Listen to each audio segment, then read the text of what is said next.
In the darkest chapters of World War II history, many brutal figures are named. But this is the story of a woman the media dubbed the Witch of Buchenwald. She lived in luxury, right next door to a place where at least 56,000 prisoners died. But inside this horrific setting, she carved out her own lavish world. She was the commander's wife, and known as the Commandeuse. And the most grotesque allegation?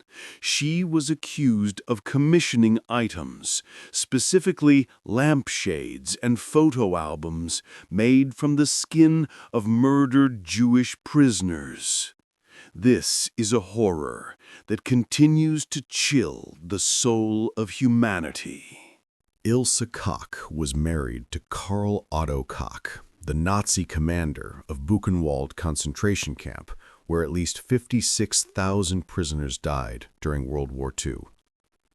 Koch became a lurid media sensation during two post-war trials in which she was portrayed as a sadistic nymphomaniac who collected items made from the skin of murdered Jews, specifically lampshades.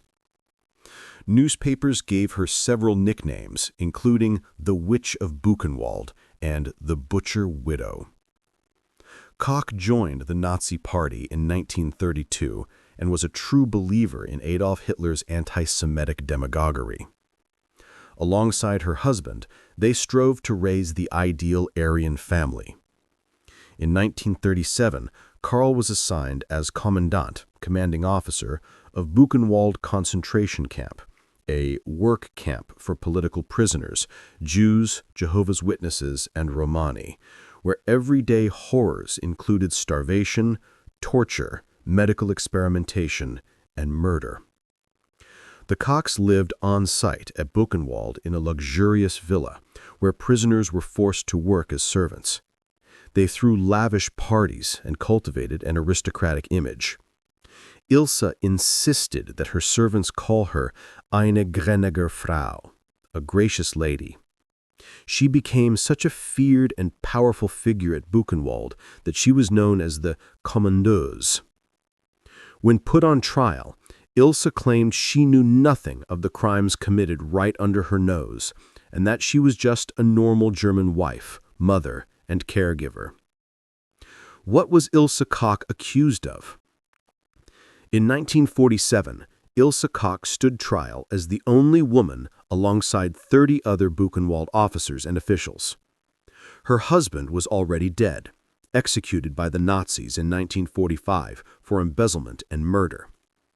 In the 1947 trial, a slate of witnesses described Ilse Koch's alleged sadistic behavior. She ordered prisoners to serve her while she was naked, then had them beaten for looking at her. She stood above men digging a ditch in a short skirt without wearing underwear, and then she beat them with her riding crop. She personally selected Jewish prisoners with elaborate tattoos and had them killed for their skin, which was turned into lampshades, photo albums, and gloves. The trials provoked a media frenzy. No detail was too lurid. A former Nazi judge was quoted as describing Ilse as a hussy who rode on horseback in sexy underwear in front of the prisoners and then noted down for punishment the numbers of those who looked at her. The lead American prosecutor called Ilse no woman in the usual sense, but a creature from some other tortured world. Koch became infamous for notorious allegations that she commissioned lampshades made from human skin. Years later, the serial killer Ed Gein allegedly took inspiration from Koch when he used the skin of his victims to make masks, bodysuits, and decorative bowls. Koch may have also been the inspiration for the brutal female guard in Lena Wertmüller's film Seven Beauties. What happened to Ilse Koch? After the 1947 trial, Koch was sentenced to life in prison, but it was reduced to 4 years. The governor of the occupied American zone found no convincing evidence that she had selected inmates for extermination in order to secure tattooed skins, or that she possessed any articles made from human skin. Her release sparked an uproar, and Koch was swiftly arrested and tried a second time by West German authorities. More witnesses came forward claiming that Koch had received a lampshade as a gift that was made from human skin, and that she had personally chosen the victim who was murdered.